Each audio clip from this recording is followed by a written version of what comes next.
Welcome, everyone, to the Commentary Podcast. I am your host, Pat Brennan.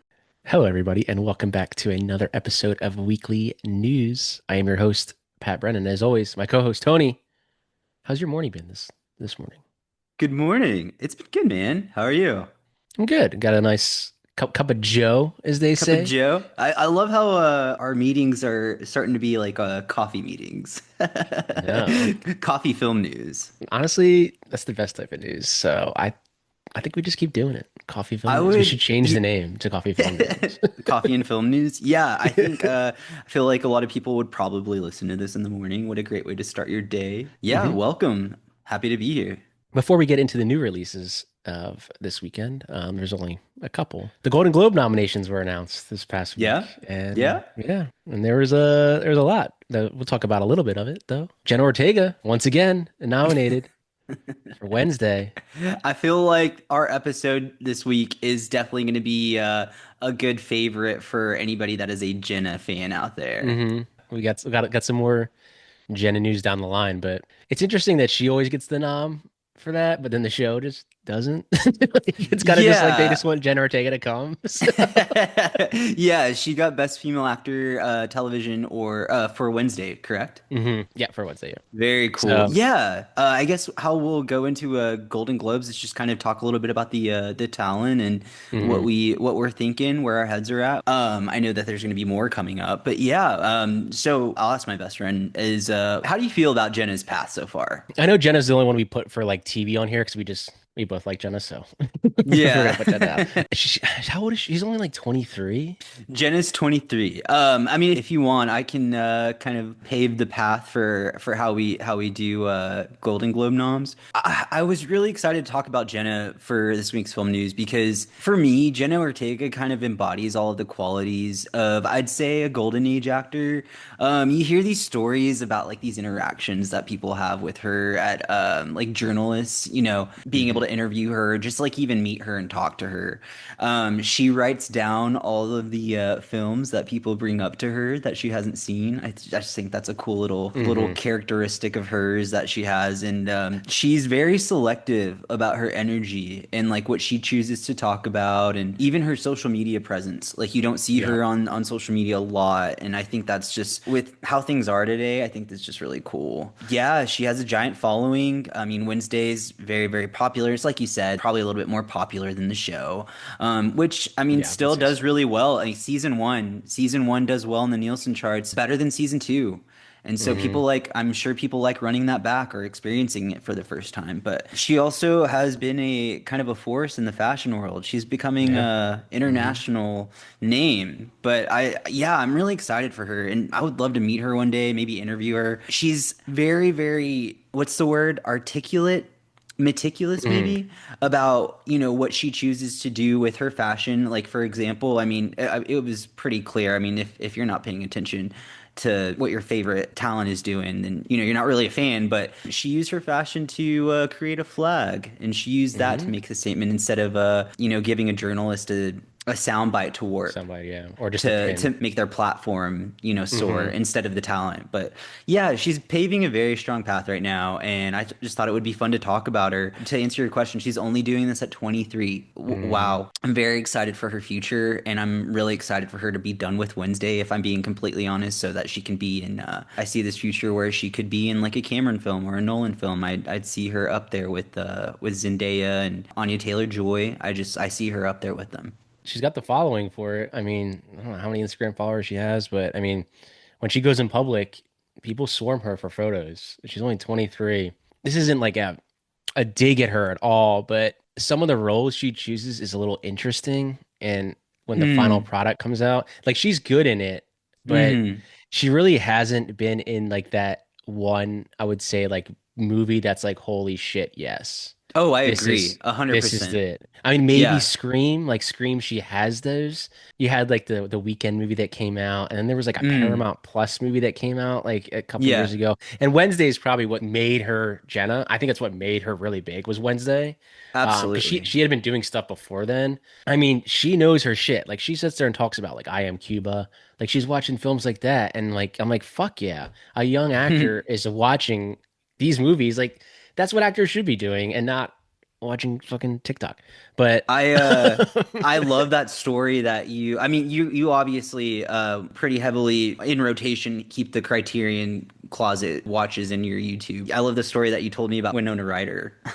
Winona Ryder kind of took a dig at some of the Stranger Things casts that were younger that don't really watch any movies. And then she Mm. said she didn't name any names, but then she named, and then I worked with another actor that watches I Am Cuba and put two and two together. It's Jenna Ortega and another actor. I'm not gonna call out on who she's talking about on Stranger Things, but yeah, it's nice to see that happening. And I think she's gonna have a long career. She's a big star now, and I just hope the movies she does get bigger and better. I think Yeah, I that's my would say thing. that her fans feel the same way. They're waiting for that Hmm. project. They're waiting for that thing And I think it is that I say Wednesday right we. now. Yeah. I say we that they know is going to be like, man, she made it. She made that film. Yeah, I'm Hmm. sure she wants to make that film too. So, Jenna, we love you, and we hope you win an Oscar one day. We'll see. We'll see. Heck yeah. So, two other great noms. We got Chase Infinity, Best Performance by a Female Actor in a Musical or Comedy from One Battle Let's After Another. go. Heck And yeah. Tiana Taylor got that supporting actor for that same film. Fucking great. Absolutely. I I'll think. let you lead here because I feel like we both love One Battle, but I love Mhm. hearing you talk about it way more than I do. I mean, Tiana Taylor is in the first 40 minutes of that film, and she is the entire first 40 minutes. Like she is the Hmm. the heart of that. She's 100% getting an Oscar nomination for it. It's great to see Chase Infinity up here. This is the second thing she'd ever done. The first feature she's ever done. I think she Hmm. only did the one TV show Presumed Innocent on Apple with Jake Gyllenhaal. I think she's going to get a Best Actress nom. I truly do, and they were very smart to push her in the lead actress category and not have her go in that supporting actor and cancel out with Deanna Taylor. So One Yeah. Battle's getting the love. Amy Madigan looks like she's going to be sliding into that Best Supporting Actor Oscar nom for Weapons. She is becoming a darling for this performance, a Hmm. true darling, and it's so organic and fun to see, just to witness. Could very well see an Oscar nom for Weapons, and that's insane. Hmm. And especially considering how special Weapons is for Kreger and how much that project means to him, the underlying meaning of it, what I'm Hmm. talking about, like with this being kind of like a way to process his grief from losing his friend. A really cool thing to witness. She's throwing a wrench in a lot of other films' plans to get awards for this category, and I just think that's really badass at her age Hmm. to do. It's awesome. I mean, I was on HBO Max yesterday and it had Weapons up there and it was just her face smiling. So they're Yeah, no, pushing. yeah, They're I know the pushing. thumbnl that you're talking Yeah. about. It's on the Voodoo account as well. Hmm. Yeah. They're pushing for it. And I mean, I love Amy Madigan. Like, Field of Dreams, Uncle Buck. Come on. Come on. This Married guy to knows Ed Harris. movies. Married to Ed Oh Harris as yeah, well. you were telling me that the other day. One surprising thing, though, that both Linklater, Blue Moon, and Nouvelle Vague were nominated for Best Comedy Film. First of all, can we talk about musical or comedy as a category? Like, I The don't the understand. categories are a little bit weird, and then also not only that, Pat, but you got adapted screenplay and original screenplay at the Oscars, but here I believe at the Golden Globes, it's Just just best best screenplay. screenplay, yeah. Yeah, the I categories are a little weird. I hope they fix them. I yeah, mean, I just want them to reword musical or comedy. Just say not yeah, drama. Drama, yeah. not drama. Then we go, Best okay, motion we got picture, it. not drama. But Linklater had two movies nominated in that for Best Yeah, Picture. And it's yeah. very surprising that he did not get a Best Director nom because I how do you have, I mean, it is the Globes and like 100 people vote. I don't know if they've changed their voting body, but 100 people vote on this thing. It'd be like if you watch the Academy Awards and both those were nominated for Best Picture and he didn't get a nom. mhm. You're like, so you're telling me that one guy directed two movies this year that are both nominated for Best Picture and he doesn't get a nom? Doesn't really make any sense. I don't know how they do it. I mean, I love Linklater. I still haven't seen both of these. We both still haven't seen these. It's great to see Linklater getting love. I love Richard Linklater. I have a confession, and I apologize, my dear friend. I have seen Nouvelle Vague. I haven't seen Blue Moon. I know. Frick. This is the second time I've done that, guys. I'm in trouble. What I was gonna say about Linklater here: two films in a category isn't fucking insane in the Yeah, same year. insane. Insane and cool. I want all the Linklater films, of course. What a year for this filmmaker. I think it's just like you said, we haven't seen Blue Moon yet, but we've seen its praise. I think Blue Moon can come in and disrupt some noms at even the Oscars. I Hmm. truly do. We're just just gonna have to wait and see. But yeah, this is awesome. I mean, if you're not familiar with Linklater, Pat has his recs, I have mine. Mine's gonna be Boyhood and School of Rock. All of his films are cool, but your recs are cooler than mine. I mean, I'm always in Everybody Wants Some. I always tell people, yo, everybody wants some, man. There's just a vibe to that that just is I haven't seen unmatched. anybody give you shit for saying that you prefer that one over I Dazed and know. Confused. I'm waiting for Linklater to give me shit for it. That's what I'm waiting for. So I guess other two surprising snubs. Well, I guess one's not too surprising, but Wumi Musaku not getting a nom. And I'm probably gonna eat my words too. I thought Haley Steinfeld was gonna be getting noms for Sinners, and she still very well could. Sometimes the Oscars go different, but she did not also get a nom for Sinners. But Sinners was getting love Yeah. across the board, and I think Michael B is gonna get that nom for Best Actor, which he did here, and Michael B. I think the film is just gonna play well. But Wumi Musaku, I think she does get an Oscar nom, but it's surprising not seeing her here. I like that we pointed this one out. You always see one or two snubs in the supporting Mhm. female actor category. They do it every single year. It's so it's so weird. But yeah, I do think that this is a snub whenever it comes to Haley Steinfeld and Wumi Mosaku. Would have been cool to see them right next to each other. I think that sixth nom was potentially Emily Blunt in The Smashing Yeah, Machine. You think so? I think she took their spot. I think because she Yeah. got that nom, and I mean the Globes kind of do that a lot. I think I told you in the past, like the Globes in the past tended to just nominate people because they wanted them to show up that they were Yeah. famous. So I like the Smashing Machine. I have my issues with Emily Blunt's character, not her performance. The character that is portrayed is very kind of one note. I mean, she's great. It's Emily Blunt. She's an incredible actress, but Yeah. yeah, I would love to see Woody in there over Emily Blunt personally. Yeah, I just feel like we saw something in that film that would be very hard to recreate in the next Mhm. year. Very once in a blue moon kind of thing. And speaking of domination, like Sinners, Neon, holy fucking shit. They I are think of taking over, that man. international category. It was movie, Yeah. Neon, movie, Neon, movie, Yep. Neon, movie, Literally. Neon, movie, Neon. And then the last one wasn't Neon. But I was like, dude, A24, take notes. A24, they're coming for you, girl. Literally. Neon and all those movies, like majority of them that they bought this year for distribution, like they all got a nom, at least Yeah. something. I mean, Neon is dominating because they are constantly punching out films right now film after film. They trust filmmakers with their art, which is always really cool to see. Selecting films that have like this hidden power inside of A them. lot of international. They're big international. They don't come off as like a award focus ever. I mean, they do the for your consideration thing, yes, but it's just like that's it. It's very Hmm. like, oh, hey, we got nominated. Great. And then they'll be like, check out our film coming out this month. It's consistent and it's not forced.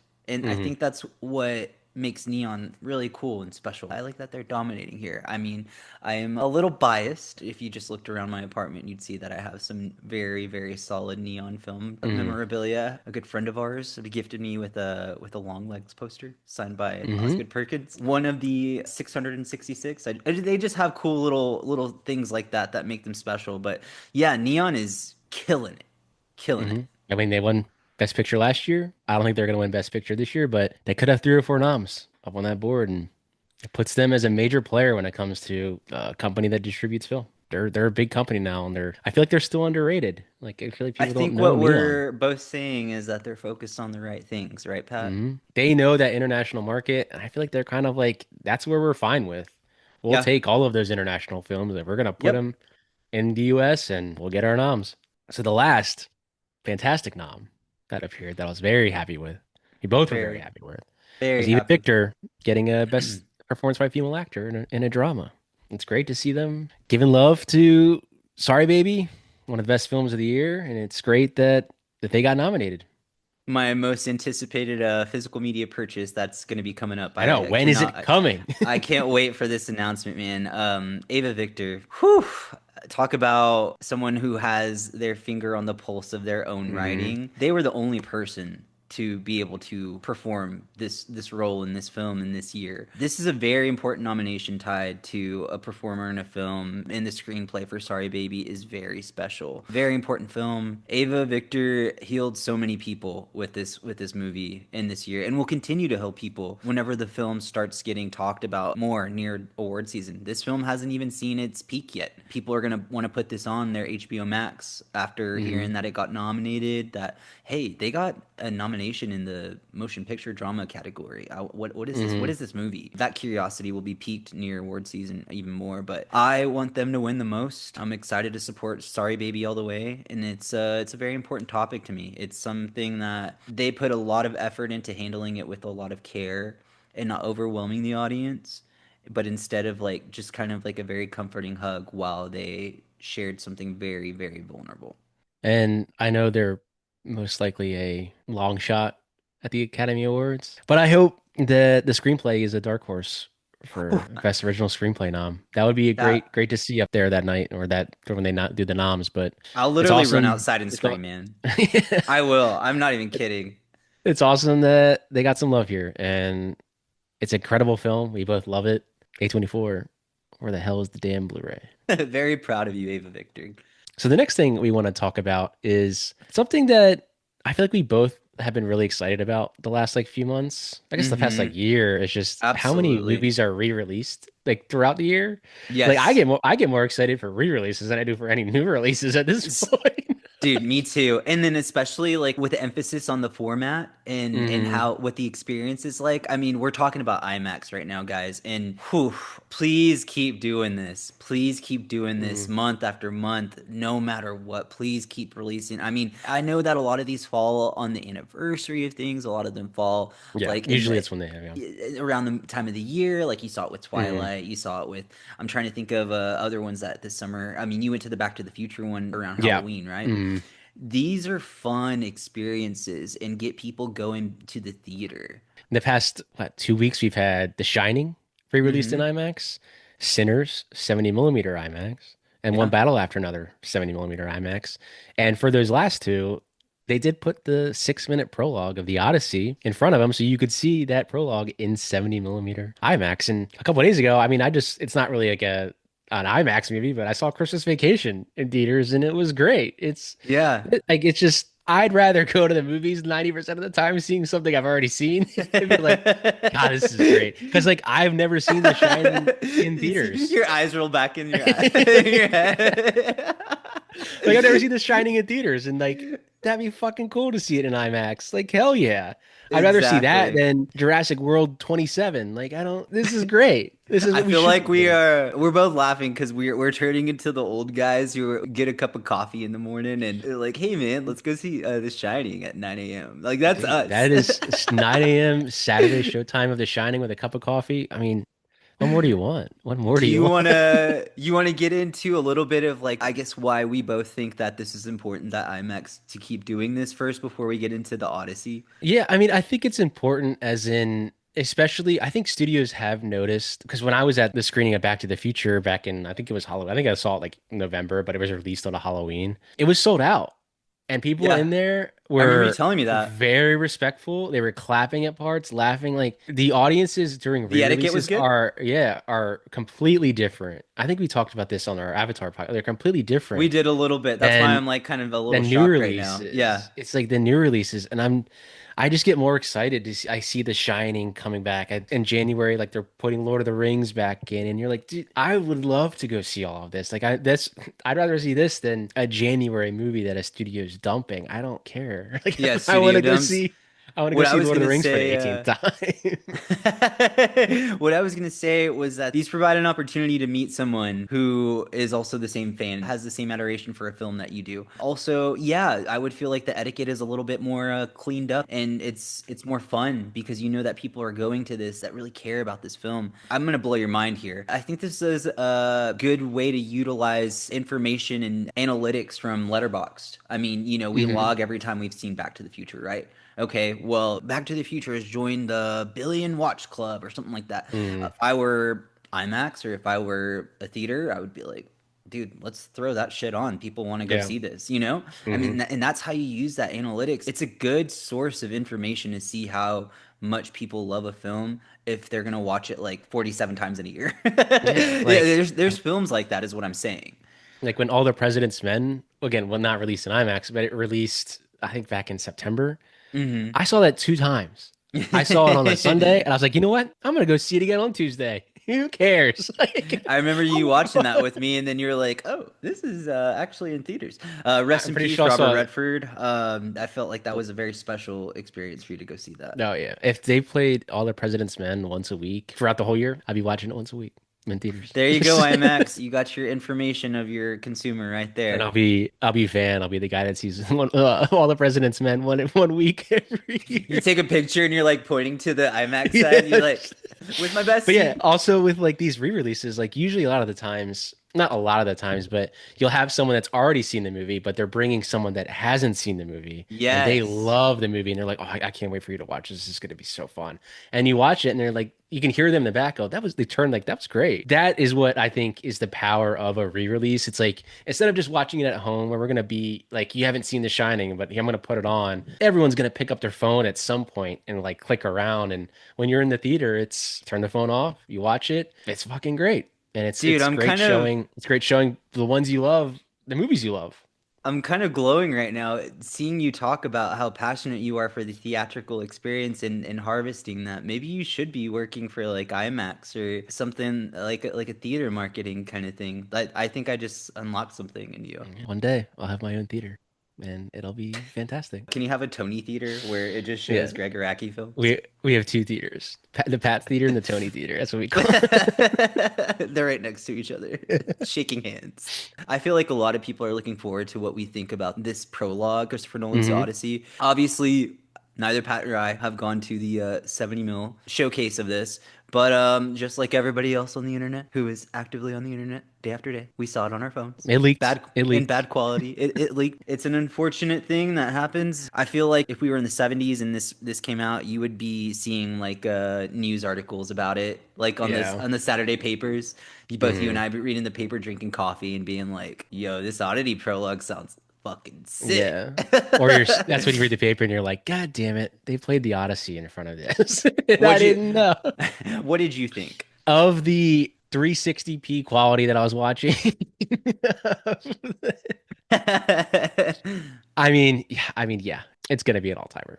And it's Yeah. gonna be, yeah, no one's coming off of Oppenheimer. It's gonna be nominated for, I think, a lot of Academy Awards. What I wanted to ask you mainly was, did this prologue, does this film, the essence around it and everything, does it remind you of anything that you've seen in classic cinema that you've seen on your own? I mean, they've made like a lot of historic, like epic, like obviously you have Ben-Hur, you have like Helen of Troy, then you have they get to Ridley Scott with like a gladiator type of thing, and Hmm. Napoleon and Gladiator 2. These movies it seems like it's an epic movie that would have came out in the 50s. Like if you go back to the 50s, they had a lot of Cleopatra was one that like essentially like ruined people's lives, but huge epic film. Nolan is kind of the only one that is honestly can do that right now. Let me make this 3.5 hour Odyssey. On paper, a studio would be like, absolutely not. Are you doing that? But if you're Chris Nolan, who just made a 3 hour movie that won Best Picture, Best Actor, Best Director, Supporting Actor, yeah, he's a blank check. So he can do whatever the Yeah. hell he wants. Like he's a Yeah. president at DGA now. He can do whatever the hell he wants. And yeah, just 6 minutes of kind of low quality. Couldn't really hear it that much, but Ludwig's score sounded freaking awesome. I think he's doing the score for it. Yeah, next year's gonna be great. A lot of good shit coming. And I think the Odyssey is You're gonna get goosebumps from my notes for sure. I mean, this is basically the same stuff as you. We're gonna have to find a way to watch this one together for sure. Absolutely. Insane score by Ludwig. Mhm. Yes. I mean, in the blocking in this, from the stuff that you can see so far, the blocking is insane. You saw all of those bodies. You saw every single actor in the Yeah. frame. all of their faces, all of their reactions. It was insane. The lighting, good God, that's going to be a Yeah. very exciting part of it as well. I guess for me, of course, we're not seeing it in the best quality in the way that it's supposed to be experienced and seen. As a music guy, I'm a music guy. There's a couple of our listeners that know I'm very music oriented as well. I wanted to talk about the score with you and kind of point out some things and kind of blow your mind a little bit. So what we can't see, we can hear. We can hear what's going on in that little iPhone recording. Hmm. What Ludwig is doing here is he's using a very simple beat. It's almost like a warm-up beat that they teach you whenever you're first learning how to play the drums. It's a very, Hmm. very simple beat. And he builds on that.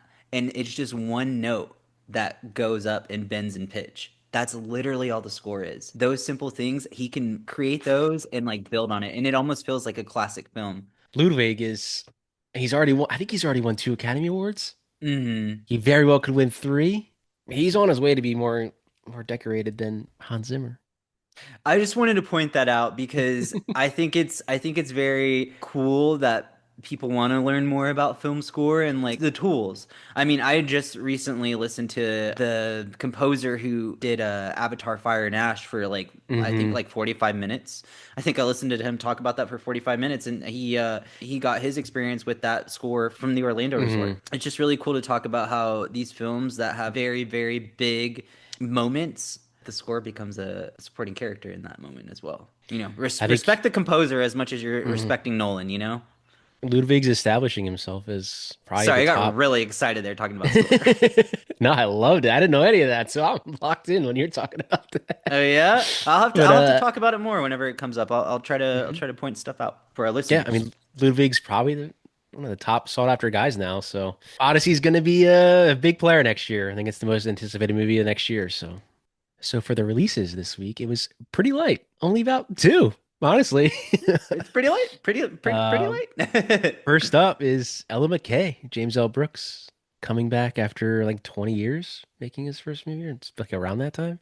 I think it's Coming like from 15 years, right? Something like that. 15. Yeah, I think his last movie was it was with like Owen Wilson. I forget what it was called. It wasn't very good. This is coming from 20th Century Studios, directed by James L. Brooks. It stars Emma Mackey, Jamie Lee Curtis, Jack Lowden, Saoirse Ronan's husband, Woody Harrelson, Rebecca Hall, Kamal Nanjiani, Iowa Debris, Albert Brooks, and Julie Kavner. Now, Tony, have you ever seen a James L. Brooks film before? I think I've seen a couple, not definitely not his entire filmography, but Hmm. I'm excited to talk about this one. I feel like this one deserves to be highlighted a little bit this week, especially Hmm. with news and Warner Bros. And everything like that. Yeah. I think this is a good one to get into, but I'll let you go first. Obviously, people probably know James L. Brooks. He co-created The Simpsons. Obviously, that's where he's been. Majority of his last 20 years or 30 years has been working on The Simpsons. But his 80s run, I mean, he had, I think, Defending Your Life was his, and my favorite Broadcast News. Great film. He's a very 80s like director, and I feel like Ella McKay looks like a very 80s, early 90s movie that they don't make anymore. Reviews have come out and it's not looking great, but I love Emma Mackey. I think she should be leads. I think she's great. Obviously, you have Jamie Lee Curtis here, Woody Harrelson. The cast is stacked. I want to see it. I want to have high hopes. I don't really anymore, but like I still want to see it really bad. Like it's because I think it's just a lost type of like just the way it feels when I watch like the trailer. Just like it's something that isn't in Hollywood anymore. It's just not in Hollywood. You have like this very New York James L. Brooks 80s movie that just they don't make anymore. Nice to see them try to put it out. Him making, I guess, one last try at it. You ready to feel goosebumps? Hmm. Hit me with it. It feels like Brooks is poising Emma Mackey to usher in this like new era of like it's what you said, the classic female lead in modern Hmm. film. Leads in comedy have to be sharp as a tack, but also relatable. Funny but Hmm. not too screwball. Emotional but not too real. Attractive but not sexy. It's like a Hmm. balancing act, and I feel like this pairing could only achieve that for this week, this part of the year. This 2025, I'm releasing a comedy drama in December. If none of what I said just made sense, just think about this. Think about Margot Robbie. Would you see this movie if she was the lead? No? Okay, so then what about Lena Dunham, right? No, still no? Hmm. Exactly. Hmm. I mean, Brooks just knows exactly what he's doing, and he's kind of poising Emma Mackey to be this modern day female lead in comedy. Actually, I misspoke. He did not direct Defending Your Life. That was Albert Brooks. He was also in this movie. But I know we both love Emma Mackey. She was in Barbie and like a very Hi, small Barbie. role. very small role in that. But you're right. I mean, it's like this 80s, 90s, like female-led comedy slash drama that just it feels just very different than what Hollywood is now.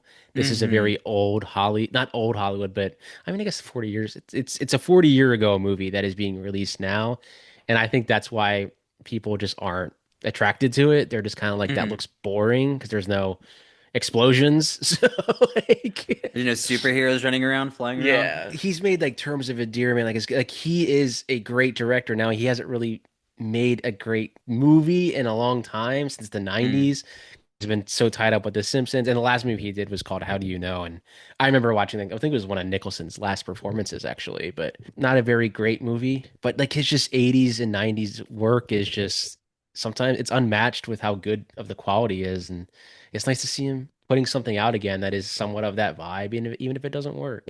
So the last big release, which I feel like we've talked about every episode since it's been leading up to it, is Wake Up Dead Man is finally on Netflix. The new Knives Out. Remember Ryan Johnson, starring Daniel Craig, Glenn Close, Josh O'Connor, who's hosting SNL this weekend or this past weekend from this episode. So go back and watch it. Jeremy Renner, Andrew Scott, Kerry Washington, Josh Brolin, Mila Kunis, Thomas Hayden Church, and Kaylee Spaney. Woo! Yeah, Tony has. I've shown him Knives Out. We We got have to watch Glass seen Knives Onion. Out. But yeah, we're both very excited. We've heard great things. Heard Heck Josh yeah. O'Connor is fantastic. I don't know how much else we want to keep talking. We've talked about it for the last like 4 weeks. It's like, I would go say on. that it's just time to fucking watch this movie. Yeah, Let's go fucking watch this movie. let's just go fucking watch Wake Up Dead Man. It's gonna be great. Long hair, Daniel Craig, Josh O'Connor, Kaylee Spaney. Go watch it, and maybe we'll Long-haired watch, Daniel Craig is so funny. and maybe we'll watch Glass Onion before, and then we'll lead right into Wake Up Dead Man. So The yeah. part in the trailer that cracks me up the most is he goes, Scooby Dooby Doo. That would be a great duo, Scooby Doo and and Daniel Daniel Craig. Craig. The New Adventures of Scooby-Doo. Yeah. So that brings us to the trailers that were released this week. There was a few, more than the last couple weeks, I would say. Yeah. First up, probably the biggest drop this week was the Supergirl trailer coming from DC, directed by Craig Gillespie, who made I, Tonya and Lars and the Real Girl, which is a very interesting movie that this is his. I kind of had to do a double take when I read that he directed it. It stars Millie Alcock, Matthias Schoenaerts, sorry if I'm butchering your name, David Krumholtz, and Emily Beecham. Now, Tony, I heard that I mean, Lobo was in the trailer, so Jason Momoa is in this, playing another character. Definitely. And I think Millie confirmed that David Cornsweet is in this as well. Yeah, you got the talent kind of dropping in some, hey, go watch this film. These things are Mhm. happening in it, kind of thing. We threw this on as soon as we heard about it. We wanted to just go ahead and nip it in the bud. And what came out on the other end was what surprised me the most. Are you excited for Supergirl? Yeah, I mean, I like that they're because she was in the end of Superman, and I'm wondering Mm-hmm. if that's where the movie's going to start, and that's why she's saying that David Cornsweet's in it. Like, it's just going to continue that scene.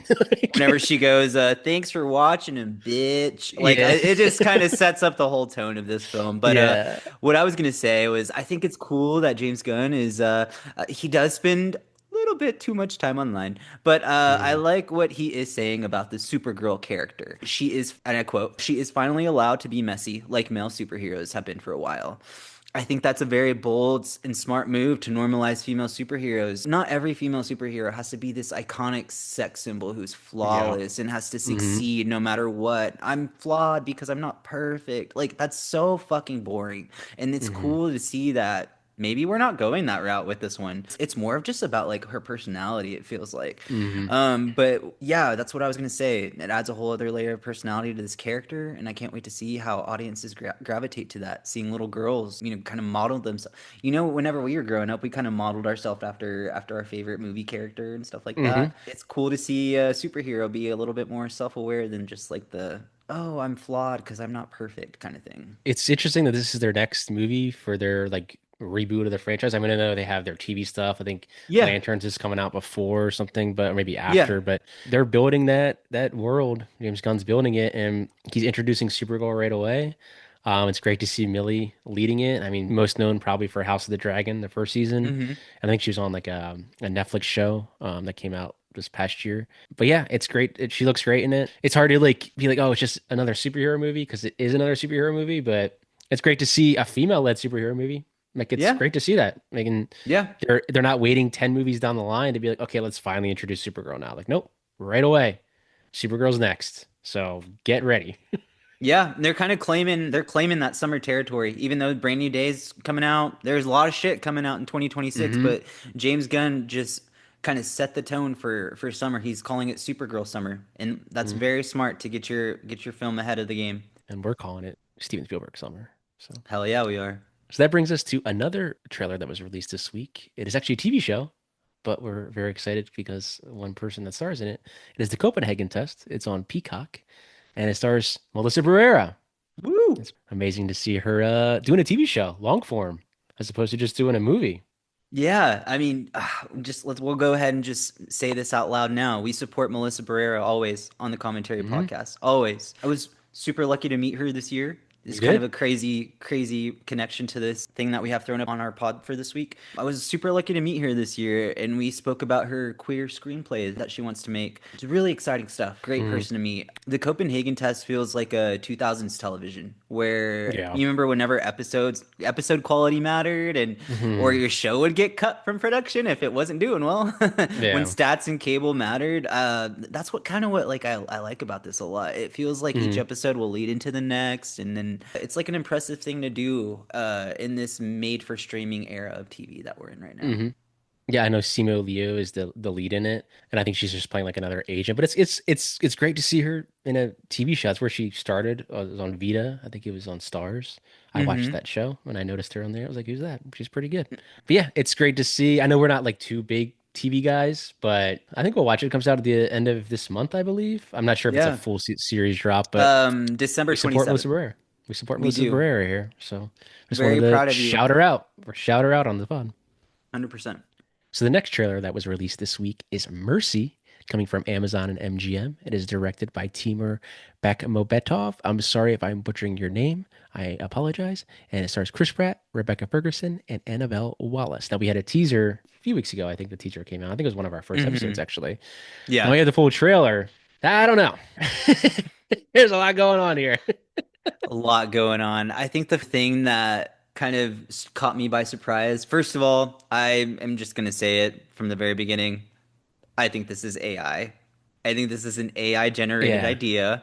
MGM has said out loud that they were going to be doing that. And I Hmm. just think that we're starting to see the after effect of that. But that's not what I want to talk about the most. What I want to talk about, especially with this trailer, was that we live in a world where it's modernized and normalized that we're used to seeing SWAT teams bust into a house. That doesn't really impact viewers anymore. Like Yeah. I It threw the feels like it's trailer like a up. natural thing. Yeah, it feels Yeah. like a normal thing. Like, oh, somebody's just coming in. Like, that's Yeah. really weird, guys. That's really Mhm. weird that we live in this time right now. And maybe this film is pointing out that. I mean, good on them. What do you think, Pat? I mean, it feels very much like a ripoff of Minority Report, but just told in a different way. It's an interesting idea. I feel like on paper, like having to solve a crime yourself that you committed and you're being judged in 90 minutes. So I'm like, so is the movie's 90 minutes? There's a That's lot I had the going same on. thought too. I had the And same thought too.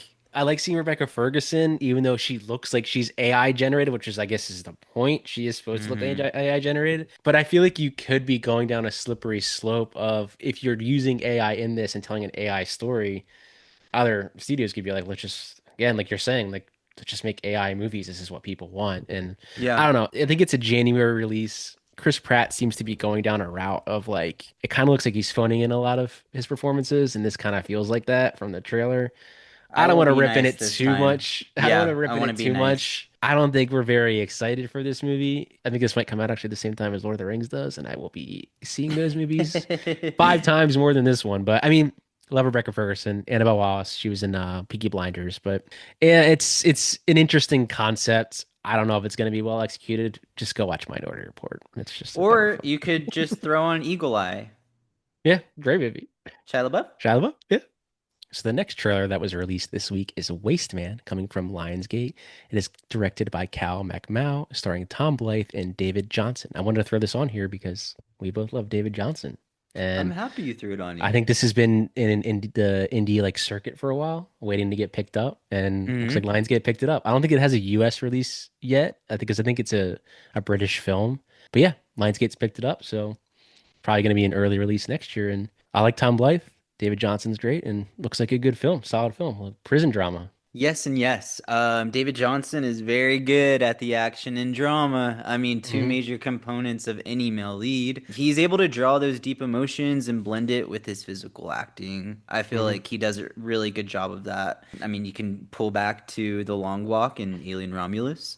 Yeah, I see a big bright future for him. I hope there's a screenplay out there that's just able to showcase his skill set and places him like right among like Chalamet and DiCaprio with the lead actor Hmm. noms. I think he totally has the potential. Hmm. Yeah, I think if you're to put stock in, I think in an actor, besides like obviously we love Josh McConnor, but I think David Johnson is that guy. Like this guy is going to be nominated for a lot of Academy Awards soon, and Mm-hmm. he's getting bigger and bigger. I think Alien Romulus is what put him on the map because he had done some other stuff before then. Yeah. And then obviously The Long Walk, people are like, he's by far the best part of this movie. And now with this, another like indie kind of drama here, and he's gonna get noticed soon. And he is starting to get noticed. And yeah, we love David Johnson. We're putting that stock in him. We do. Don't sleep on him, guys. Tom Blythe coming off of Hunger Games there, and he's getting a little bigger. He was another indie drama that came out, I think, earlier this year. I forget what it was called. He played like an undercover agent, but yeah, they're getting roles, and it's nice to see like in this generation of actors, these like smaller quote unquote actors still getting work and good work, and not kind of doing as they say Netflix slop. It's nice to see them putting in the work, and Right on the they're money doing with it. that, man. Right on the money. So the next trailer that was released this week is I guess, a pretty big trailer too. Yeah. It's coming from A24. It is directed by Christopher Borgli and is starring Zendaya and Robert Pattinson. Whoa. And when when I was watching this trailer, I was like, "Yep, that is a very A24 movie." Oh yeah, I feel like everybody is like the question your brain immediately goes to is like, all right, what's the twist? It's laid right there. I mean, we're all pretty familiar with A24 films that they want to highlight the most, and we all know that there's always a good hit within the year that's gonna have like, okay, well, what's the big twist? This feels like that A24 film for 2026. Both Arpa and Zendaya will be in three highly anticipated films next year. Three, both of Together. them together in Yeah. the same films. It's crazy. I mean, and then one more for Zendaya with Spider-Man Brand New Day. I mean, but of course that's going to be a box office hit. But these guys, they do well together. I would assume that they are probably able to just jump on a set and get right into it. There, I mean, it's good to have someone that you can make good stuff with, and I'm Hmm. excited for the drama. I've seen a little bit of discourse, just like tiny discourse over like what the twist could potentially be, but I mean, I'm just gonna wait to see the fucking movie. I don't need to get into any conversations about a film before it comes Hmm. out, especially with one like, a very indie film that is to be experienced to see the twist for yourself. Why The only spoil thing it I'll for say, yourself? yeah, the only thing I'll say is I really liked their marketing. They put out a little engagement announcement in Mm-hmm. like the Boston Globe, I think. Just I think just in one Mm-hmm. local paper, and I'm sure people were, if you still get papers, were probably flipping through and being like, "Is that Zendaya and Robert Pattinson? They're getting What's a married?" newspaper? Yeah, never heard of it, but I mean, it's good marketing. They're two big names. It's gonna do well. I think it comes out like in April next year or something, Yeah. right before their big summer. So Mm-hmm. Zendaya, it's great to see her doing small roles as well as big roles. So, and Robert Pattinson, he's always that indie king now. Yeah. Indie King, I like Yeah. But I don't know if I that. would consider A24 like indie anymore, but I don't. it's smaller movies besides Dune, Odyssey, Yeah. and like a Spider-Man. But yeah, there's Yeah. drama. It's probably gonna get a lot of money at the box office because of those names. And Oh yeah, just because those names. yeah, it's Absolutely. I think people want to see Zendaya in roles like that, and It's a good Robert point, Pattinson Pap. he's always done roles like that, and it's nice to see Zendaya doing them as well. So the last kind of I guess teaser sneak peek that was released this week, I think it was released at like the Game Awards or something, was Street Mm-hmm. Fighter. It's coming from Paramount. It's directed by Kitao Sakurai, and it stars Jason Momoa, 50 Cent, Kalina Liang, David Dasmalkian, and Noah Centineo, Eric Andre, and Cody Rhodes. And from that sneak peek, it was kind of just like a showcase of all the characters, but Mm-hmm. that costume design, Cody Rhodes' hair, man, I'm fucking there. I love me some Cody Rhodes. You know, I'm a big wrestling I fan now. Yeah, yeah, I got major Edgar Wright vibes from that sneak peek. Hmm. Complimentary, of course, very complimentary. This is gonna pull a lot of people into the movie theater, I think. Hmm. Definitely. Especially like people that haven't been like in like 1 or 2 years. Balancing the nostalgia and modernity of it at the same time. I think it's cool. I'm excited. And that was just a Hmm. sneak peek. It wasn't even a trailer. Trailer's probably gonna rip. Yeah, I mean, as you have Mortal Kombat 2 coming out next year as well, so you kind of have Hmm. like that same vibe of a movie, and obviously, I kind of have a little bit of a connection to this. My cousin actually worked on this film, Oh, that's so awesome. That's cool. I don't know if he's listening, but he was in Shout him Australia out. for Kevin Curran. He was in Australia for a while. His name will be in the credits, and I'll take a photo and be like, "Hey, you were in this movie." But Way yeah, to I mean, go. there's only 50 seconds, and you got to see all the characters, and the costume design looks great, and it's I think it interested a lot of people to see a Street Fighter movie coming out, and it's great to see them having like that old school like 90s arcade logo too. I like it. It's gonna I think it's gonna be fun. So that brings us to the news of the week, and first up, Daniel Kaluuya has confirmed he is developing a Spider-Punk animated film, and he said those Spider-Verse films they speak to me. I think the filmmakers and the animators are some of the best storytellers in the game. Great news. Hell yeah. Hell yeah, Daniel. I just those films, they do speak. Hmm. They're special and they pull out like people by the masses. I think that's cool. Hmm. Watching animated films in theaters, like come on. I don't know if it would come out after the next one. I mean, he's still developing it, and I assume Yeah. he's gonna make it like that. I forget how they his animation style would change the entire time, wouldn't it? So I feel like that would take a Hmm. long time to animate. Oh yeah. And then Um, I think it's a specific frame per second thing, right? mhm. That's what made Spider-Punk pop out. Yeah, and he became kind of like a fan favorite character in that second film. So it's great to see Absolutely. Daniel Kaluuya leaning into that, and yeah, we'll see where it goes. I mean, like we always say, sometimes these films develop, and sometimes they just don't come to fruition. It's just like, yeah, Yeah. we just couldn't get the story right. It was just too much going on, and I just couldn't do it. But yeah, I think they're gonna expand that Spider-Verse universe a lot, and who knows, they could eventually tie them into the Marvel franchise, which they kind of maybe already did a little bit. So they're in that area. But yeah, it's kind of like a smaller piece of news, but something to look forward to down the pipeline. Yeah, I mean, what I was just gonna say was that I think that I had back-to-back incredible experiences watching the Spider-Verse films in theaters. I mean, it's always cool to, be with strangers and like hear all the audible, like, wait, what? Like, Hmm. whoa, so fucking cool. It's always fun to experience that stuff around you with strangers. And I mean, the Spider-Punk character, seeing a film with that, hell yeah, sign me up. So that brings us to another piece of news, and it is the ongoing buying around Hollywood. And Paramount has also launched a hostile takeover bid to buy Warner Brothers. And I believe Warner Brothers expected this. They figured this would happen, which is essentially they went around the contract negotiation and you go straight to the shareholders. I think they bid a little bit higher at 108.4 billion. I don't think anything has been accepted. This was a few days ago. So we'll see. It's still ongoing. And then another piece of news was Ted Sarandos responded to the theatrical experience, and he said, "When this deal closes, we are in the theatrical business, and we're going to do it. We didn't buy this company to destroy that value." Now, I don't know if he's just trying to save face from what has been said the past week, Backtracking. but I feel like every news episode we're going to do, there's going to be more information coming out. I feel like this is going to be a year long process, and Yeah, we'll just try more to like give you checking updates in as with each other. yeah, Yeah, just updates as absolutely. we go. And currently, right now, there's I guess bids to the shareholders as well. They haven't said anything, so and Hmm. they said they expected it. It's normally what happens. People try to go around the ones that were quote unquote unfairly allowed at the table, but we'll see. I like that we're revisiting this each week, kind of just Hmm. fleshing out our thoughts. I mean, all I was going to follow up with from last week with what we have already said for our listeners was that I think that for me, I think that they are trying to weaken Warner Bros. Look at the incredible year they just had in 2025. Film after film, hit after hit. Netflix wants filmmakers and pitches to go to them instead of Warner Bros. And be like, hey, we're buying them. Like, don't go to Warner Hmm. Bros. Come pitch your film to us. Make your film with us. I think that's what the tactic is. And I'm kind of like seeing through all the tape.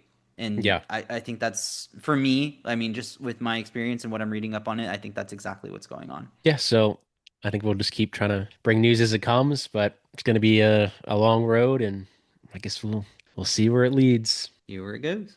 So that brings us to another fairly big piece of news, and it is that Jennifer Lawrence and Josh Hutcherson will return in the Hunger Games: Sunrise on the Reaping. And I did do a little bit of research, and Uh huh. I guess they are in the book. So Oh, okay.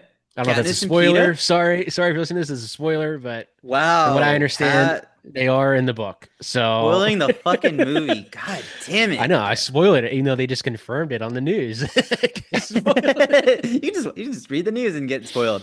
Nah, that's exciting. It's I very mean, exciting. Katniss and it's Peeta. nice to see that Jennifer Lawrence and Josh Hutcherson like really love those roles that they played. You know, some Yeah, actors are just yeah. like, I did that 10 years ago. I'm good. I don't need to come back to that. But it seems like I'm sure they're probably only coming back for one scene, but it's Like awesome. Robert Like, Pattinson liking Twilight now. yeah, it's like they're coming back for one scene, I guess, probably. And it's kind of just tying the legacy of Hunger Games back together. Big piece of news. And I think it's going to draw some people that were maybe like, I don't really care to see that again. And to come back and see Jennifer Lawrence back again, Not even if it's only just for one that, scene. but to try what is it, Songbirds and Snakes. They're Yeah, gonna exactly. run that because they're like, oh, the cast is returning. Maybe I should go watch that one. Rachel Zegler was great in it. So go check it out. And another piece of news, coming from post the early screenings of The Bone Temple, is that a Hmm. third 28 years later movie is officially happening, and Cillian Murphy is in talks to reprise his roles, which I assume is confirming that he will reprise his role. But yeah, it seems like it's going to be made now. I think this is just a tail signal to, we haven't seen it yet, but that Nia DaCosta cooked, and I'm excited. Yeah. Bone Temple sounds like it's going to be really, really metal. I'm excited for that. I want Bone Temple to like really hit me. Hmm. Scare me, hit me, make me totally rethink my whole life. Both of us really love 28 Years Later, and Hmm. I'm really excited for Bone Temple. I'm very excited. 2026 is I think we talked about this outside of film news, but I think in an upcoming episode, maybe a special upcoming episode, we might talk about Maybe. our most anticipated of 2026. Let us know if that's something that you'd be interested in. Yeah. And like you said, their early reactions from Bone Temple are very, very positive. So Very positive. it looks like we could be in for a great little trilogy here. Not little, but like trilogy. I got what you're saying. And then adding that those five movies together, it's like this is a very solid franchise here. Very solid Hmm. franchise. Oh yeah.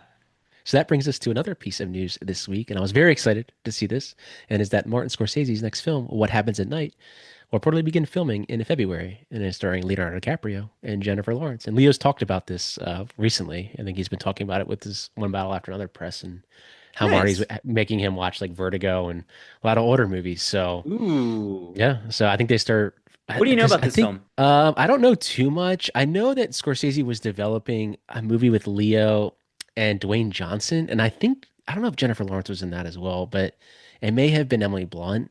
I don't know if that movie's now on the back burner. I don't think they ever shot it. I know that it was like a Hawaiian like kind of casino vibe. Oh, that sounds fun. But I don't know if that's he's doing that after this or he even shot it yet. Mm. But I guess this is his next film. Obviously Marty and Leo back together. I mean, we really love to see that. And him directing Jennifer Lawrence after just producing Die My Love, and now he has Jennifer Lawrence in his next movie. So yeah, I mean, I'm very excited for this. It's probably not going to come out till Yeah. 2027, but new Marty Yeah. still cooking. What I was gonna say here was that I mean it's good to see these guys returning and doing something together. I've said this. I don't think I said this to you. I think I put it like in a review or something. Was that Michael B. and Ryan Coogler working together reminds me Yeah. a lot of Hmm. Scorsese and DiCaprio. It's the director actor duo. I always love that shit. It's Oh so yeah, good. love me a director actor duo. Yeah, and Coogler and Michael B. Jordan are kind of he's been in I think every one of his films besides the second Black Panther. Or was he in one? No, he's one scene of that. He's been Oh in every yeah, single he's in movie. that too. I think he's been in every single movie he's Yeah, done. yeah. Michael Like, B. yeah, Michael B. So this next piece of news I threw on here because we talked about it earlier, but is that Wednesday season three will begin filming in February, and maybe last season for Jenna, maybe. I feel like you just like hearing me talk about Jenna Ortega. I do. Yeah, fingers crossed that this is going to be the Mm. final season so that she can start working on the films. We could be eating our words here in a couple of years Yeah. and season three doing so well that they get her in for one more to like really tie off the knot. Hmm. You know, I think that there were some gripes in two, obviously, with Hmm. like what I've said before, season one being a lot more popular than two. Hopefully they listen. She fucking hates that dance, dude. And I really Yeah. want, they got the supporting characters to take that load off of her this year. But if this show is going to do more seasons, if this show is going to ask Jenna Ortega to keep coming back, someone that's obviously wanting to take her career seriously, quit going the TikTok route. I understand that there's marketing teams that put these things together. Oh, there's a dance sequence in the sixth episode. Let's make a TikTok dance out of it. Let's really showcase that up. It's very clear that she does not like doing that stuff. She wants to be Yeah. taken seriously. And yes, Wednesday is Tim Burton and that like goth camp world. Yeah, I'm ready for it to be tied up and so she can go on to bigger, better things. And not that Hmm. Wednesday isn't a big thing. I know it's a big thing. I know it's Netflix. I know she owes a lot of her of what she's doing right now to Wednesday. What I'm saying is I just want them to give her the final season that she deserves so that we can all go to that next thing. It's interesting too because obviously Wednesday, I think like we just talked about earlier, is kind of what skyrocketed her to being Mm-hmm. who she is now. There does get to a point where when you're having some issues with how the story's going and you realize that Wednesday, like an entire season of Wednesday takes 6 months to film, 7 months to film, and you're getting movie offers, but you have to pass because I'm contractually obligated to do Wednesday. If there's negotiations for a season four, you could say no, I this is it. She's a big star, and I think she does have power to now say like I'm only doing up to season. I mean, again, we could be eat our words, and she signs on for two more. But it is one of Netflix's big things. I know season two didn't play as well. That could factor into her saying that 3 seasons is fine, and I'm good now. Like I've worked with Tim with Beetlejuice, so Mm-hmm. we have our relationship there as well. It's not like she's not going to get offers. It's Jenna Ortega. So it's Yeah. like, I would say that it'd probably be really stressful to be in that writing room and be like, I hope Jenna likes this. I hope that this attracts her to do another season, hopefully. And if not, it is what it yeah. is. And sometimes they'll write an ending that very well could wrap up the whole thing just to be safe. And that was Wednesday was 3 seasons. And sometimes shows only need 3 seasons to be told correctly, and it's fine. It's good. Yeah. Ended, We and say that's all all we need. that with also considering that Jenna does love who she works with. Mm, She loves her yep. co-stars so much. You can tell. Mm, I mean, they do a lot of press interviews together. They do a lot of cast interviews together, and she is always having a ball with them. And I'm sure as much as she's maybe wanting to finish and tie this up, she's probably really gonna miss those people that she was able to work with all the time and go hmm. on press tours with. So we'll see. Wednesday. I still need to watch season two, but we'll see. Wow.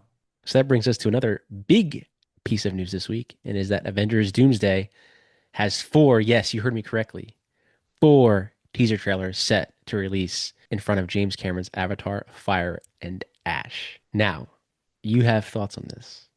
I know you do, and I want to hear them. You want to hear my thoughts?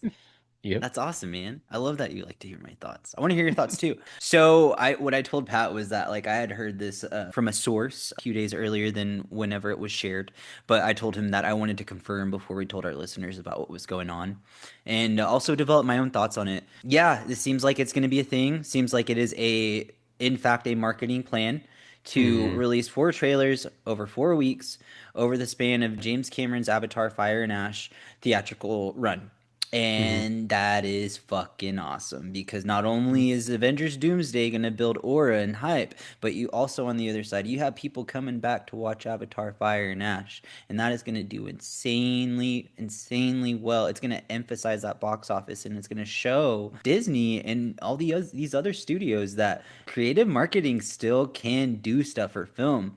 Yeah, you're Mm-hmm. putting stuff on Instagram and Twitter and Facebook and all the socials and TV ads and everything, but there's something very special and magical. And I'm thinking about Van right now. I'm getting like little goosebumps talking about it. I'm thinking about our friend Van whenever it comes to watching a trailer in a movie theater that you haven't seen before. And they're offering Mm-hmm. that 4 times. So let's break that down. What does that look like? This marketing move is definitely highlighting teams. And I'm so glad we have our finger on the pulse of the industry. I'm so glad I told you the teams last week on Film News of who we're seeing. what I'm predicting is that it's going to be all of the different teams that are going up against Doom. That's going to create Hmm. excitement around Doomsday. Marvel, it's taken Feige a whole year to get back on track. If this is true, it's taken him a whole year to get Yeah. everything back on track. And, I mean, all I can say is like, thank God, man. Like, this is the first exciting thing I've seen for this film. I've hated to be such a curmudgeon about it, but I'm finally starting to get excited. So with four trailers, potentially you could be seeing the X-Men, of course, forming their team, figuring out what's going on. What the fuck is going on in the sky? It's going to be an incursion. I feel like the incursion is going to be the constant in each of these teasers. Yeah. Which Hmm. is exciting because we've never seen what an incursion looks like. We've watched all 80 of the Marvel MCU films and we've never seen an incursion. I'm excited for Hmm. you to see an incursion because you've heard me talk about them so much. You've heard me Hmm. talk about my favorite comic a lot. um, just like I've heard you talk about, hear you talk about history, and I love it every time. Hmm. But yeah, so you got X-Men potentially as a teaser. You got the new Avengers, aka the Thunderbolts, as another teaser. You got the Avengers TM trademark because fucking Captain America trademarked the Avengers name. And then you also have what potentially I think could be is RDJ's Doctor Doom introducing himself in a teaser. Yeah. Whoa. That probably would be the Whoa. last one I would think, right? Yeah. Whoa. Like, let's think Hmm. about this, guys. Like, we're all going to be experiencing these things. Yeah, it'll be like the Odyssey. It's going to roll out and be a spoiler on Yeah, I'm Twitter sure or it will be. Yeah. Instagram and Deadline and Hollywood Reporter. Yes, those things are going to happen, but that doesn't take away from the experience of watching this in the theater for the first time. Like, your eyes seeing it on a big projected theatrical screen four times. That's Hmm. exciting. What do you think? I think it's a great marketing.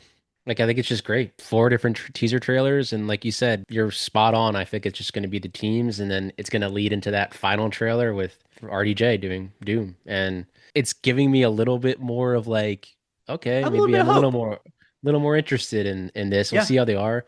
Honestly, I'm kind of only watching these movies now because Florence Pugh's still in them.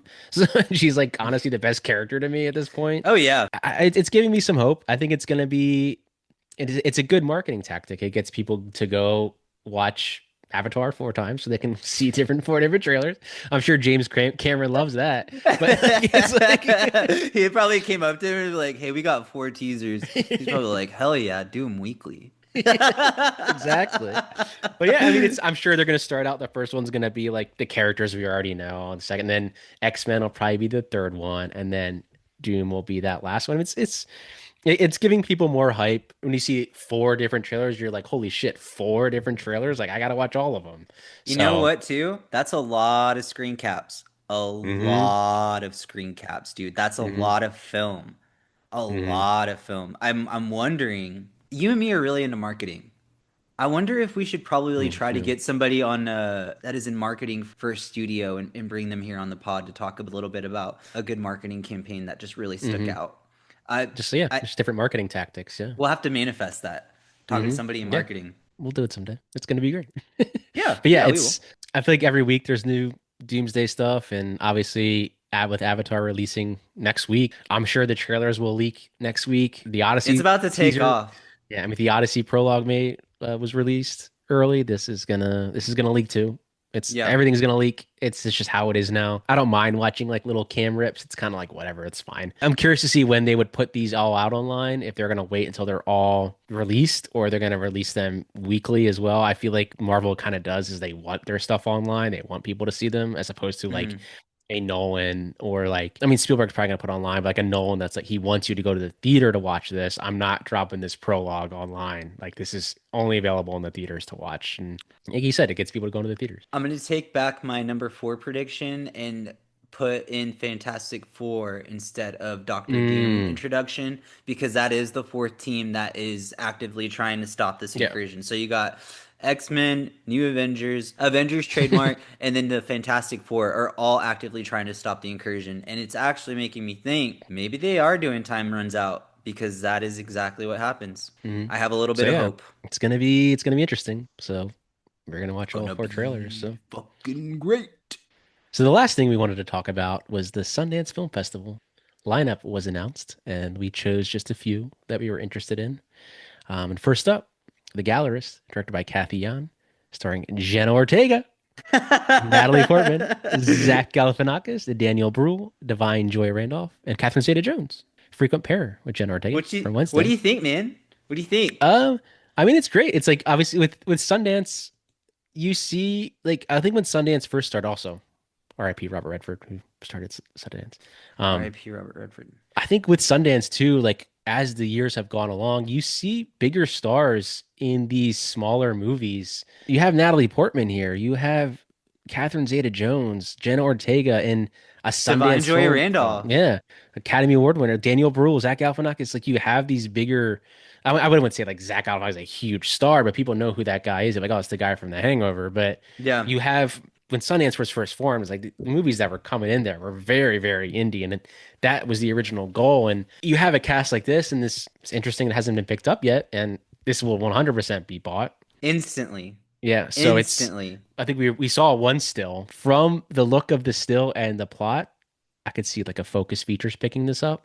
I'm excited that we're really talking about Sundance Film Festival. This is the first festival that we've talked about on this format. Both Pat and I are manifesting a future where we get to go to these festivals and Hmm. provide coverage for our listeners. This is the exact type of movie that I feel like both you and me would be like, hey, make sure we got our ticket for this one. Like, we got to go wait in line. Like, doesn't that Hmm. sound cool?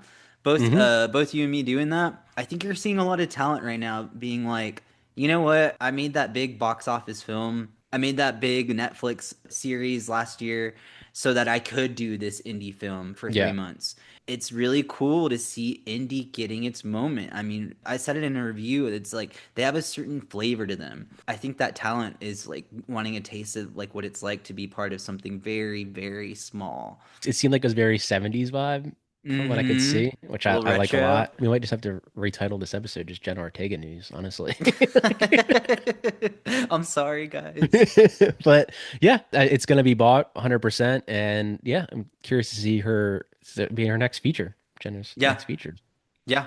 So the next film we have is actually made by a returning director that hasn't made anything in quite a while, something that is very highly anticipated for me and a lot of other people in the world that are a big fan of this guy. Greg Araki is debuting a film as well at Sundance 2026 titled I Want Your Sex, starring Olivia Wilde, Cooper Hoffman, Johnny Knoxville, Chase Sui Wonders, David Diggs, and Mason Gooding. Pat, what do you think? I love the cast. I love me Love the some Cooper cast? Hoffman. Yeah. He's blowing up. It's nice to see Johnny Knoxville getting the role. This is Olivia. definitely an interesting cast for sure, right? Hmm. Nice to see Greg Araki coming back. I know I haven't bought that Criterion trilogy yet, and I apologize. I know you've been Oh, it's waiting for okay. me to buy. We'll go hunt it for it one day. I'm so excited for him to come back. I Hmm. feel like I was just telling somebody the other day that it's really cool to see that his films are still I see a lot of totally fucked up praise all the time and people taking screen grabs from it or a quote from it. Araki's just done so many good think pieces on what it is to be human, and I love that. And it's cool Hmm. to have a director out there that has his finger on your pulse, that really gets what it's like to, grow up queer, live in a world where it's not all rainbows and sunshine for every single person that makes the declaration of like, I'm queer. Like, it's real storytelling. And with Hmm. this one, it's more focused on a intimate relationship that develops, and I think Hmm. that he's the perfect person to tell that story and create that energy around in a movie. Every time I visit an Iraqi film, I discover something about myself that maybe I was a little bit too my nose was turned up to a little bit too much. That Hmm. maybe I should be more understanding and not a prude whenever it comes to like what I choose to watch in film.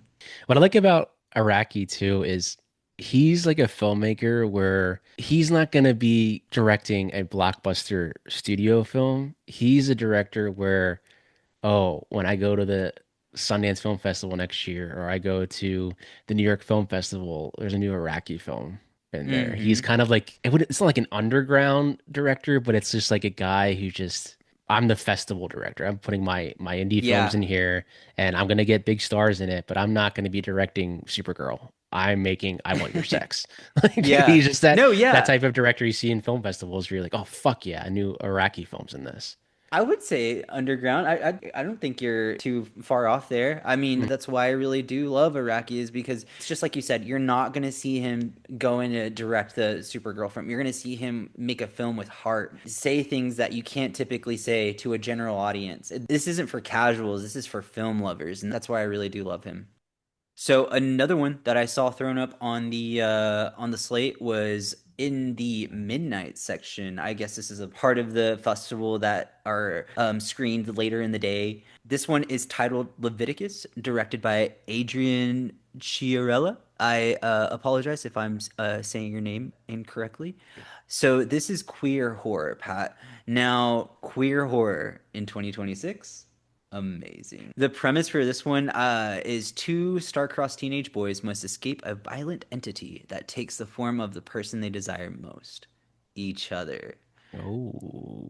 That sounds pretty interesting, right? Good Hmm. premise.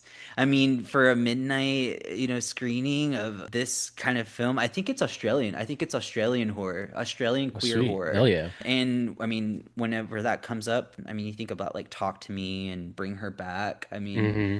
seeing that kind of like cinematography and that kind of vibe with these elements, I'm excited. I'm really anticipating this one coming out, and it's probably not going to be on a big streaming platform. I'm looking at my TV like you can see it right now. On a big streaming platform, it's probably going to be something that gets rolled out on that Letterboxd app, the video store, somewhere like that, or be available to rent VOD or something like that eventually down the line next year. But I really like the premise for this one. I just think it's an original concept. And what I like about the like it's like the late night kind of screenings, it's Mm-hmm. almost like it's like B level horror.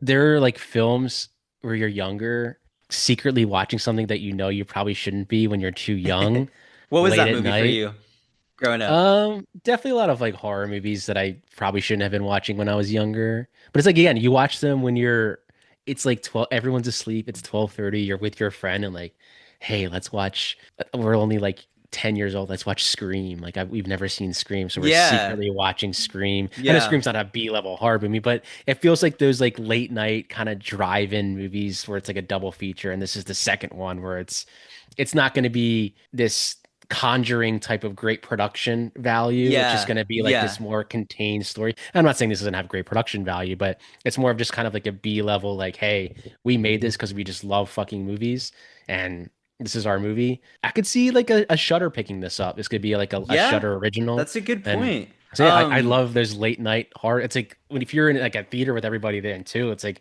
12 a.m. Like this is gonna Yeah. be great. This is gonna be fucking Well, great. what I was gonna say, I got really excited whenever you're talking about that like late night like B horror like with your friend or something like that. I get exactly what you're saying. What I think of is like whenever you brought up the Conjuring, it's like generalized. It's generalized Yeah. horror. Anybody can like Hmm. this. Anybody can, watch this with their like say like family or like watch it with Hmm. like their girlfriend or something. Those B horror, you kind of opening up my eyes right now. Those are kind of like friend movies. That's like something you can watch with like your best friend that like you tell everything to. Hmm. You can go places that you typically wouldn't if like say a big studio was producing your film. I mean, you can cuss Hmm. as much as you want. You can put as much sex in it as you want. You can do as much nudity or as little nudity as you want. There's a fun time in those B horror midnight films. Now we should probably make a watch list of those. I think we should. I think we Yeah. should. Yeah. And the last one we wanted to talk about was The Invite. It's coming from Olivia Wilde, who also stars in it, and it stars Seth Rogen, Penelope Cruz, and Edward Norton. And it follows a couple on the verge of breaking up when their neighbors show up for dinner and make everything worse. And this is Olivia Wilde's next feature post Don't Worry, Darling. And she's also in Greg Araki's film. It's going to be at the Yep. festival. Yep. I think Olivia Wilde is a pretty damn good director now. I know Don't Worry, Darling was pretty polarized, but I mean, I think she knows what she's doing behind the camera. Mm-hmm. And this seems like a little more of a contained story, a smaller budget, a more contained budget, and a great cast. And you're having Seth Rogen, Penelope Cruz, and Edward Norton in a Sundance film. So, Yeah, I mean, it's just like you said, the containment of it hmm. provides an opportunity for that screenplay to really, really fucking shine, and for a Hmm. filmmaker to really, really fucking shine. So you got your screenplay and you got your director, and you're gonna put them together. This might be like the start of something even bigger than Don't Worry, Darling Hmm. for her to get into like drama. I mean, I think about big, big drama. I love stuff like that. I think about those films where like a really tight enclosed space where there's like two actors like riffing off of each other Hmm. and something big happens and there's this huge conversation and then it's like your balloon moment and then it pops. Like that's what this film kind of giving the vibe off that it's going to do. Yeah, it seems like it's going to be obviously taking place in probably one night and in one location. And I love films like that. I love a one night movie where it's just Yeah. everything happens tonight. So yeah, I'm interested in it. Olivia Wilde's going to be fairly favored there. She's going to be in a That lot of would be the stuff. one that So you asked me to save my ticket for at the yeah. festival. You'd be like, "Hey, you should get the invite." And I'd be like, "All So right." from what I could see from the still and plot, it could be a very A24 movie that they pick up. But it's going to get picked up with that cast, and a lot of films at Sundance do get picked up. It just depends on when they're eventually released. But yeah, that's the invite, and those are the four that we're kind of looking forward to out of Sundance. So lastly, we're going to talk about one recommendation we have for our listeners, one recommendation each. And Tony, what do you got for our listeners? What are you recommending this week? Pat. um, since it is the holiday season, I actually just finished watching this film with someone very, very, very, very special to me. I originally hadn't seen this film before, but after seeing them talk about it and seeing them really share the love for being alone for the holidays and just like that feeling, Alexander Payne's The Holdovers is my recommendation for the week. I am a big softy whenever it comes to thinking about people spending big holidays alone. I know holidays are a big fucking deal here in the States. I Hmm. mean, I'm saying this as maybe we have somebody that lives not in the US Hmm. that Yeah. listens to us, but the holidays in the US spent alone is a whole other type of low. It's often referenced in film. It's often referenced in being this very, very sad and lonely part of the year. I mean, Home Alone. Yeah. Home Alone Literally. and is a good pairing with this one. But Alexander Payne's The Holdovers is my recommendation for anybody out there that is spending the holidays alone, that is maybe putting on all the podcasts in the world to go check out this film. I just watched it this week or last week, and it had a really big impact on me. The cinematography is incredible. The acting here is amazing. Divine Joy Randolph was my favorite performance, and let's just say that I was super emotional the next day thinking about how grateful I am for not having a holdovers kind of holiday season this year. What is your recommendation, Mr. Pat? I just want to I just want to say I agree. The Holdovers is a masterpiece, and I loved everything that you just said. My recommendation is broadcast news, and it's coming from James L. Brooks, which you talked about earlier, and I Oh kind of shit. hinted about this film earlier. It's fantastic. It stars William Hurt and Holly Hunter. Highly recommend if you're a fan of diopter shots. There's a lot in those. It's a fantastic in the Criterion Collection. I can see it right above me up there. Kind of wanting Tony to watch this. I think maybe we will watch it soon. It's a great 80s film. I feel like it's kind of an underrated 80s film, and I don't want to spend too much more on it because you should all go watch it. It's fucking great. It's fucking great. And with that, that brings us to the end of our weekly film news. Thank you once again for listening to us rant and ramble about the things we love. Hey, we also give our viewers a lot of information about the We industry. do. We It's do. not just ranting. We love Hey, doing this. We Pat, love doing this for everybody listening. Yes. go watch a fucking movie. Hey, if you're listening to this, go watch a fucking movie. Hey, we'll see you next time. Bye.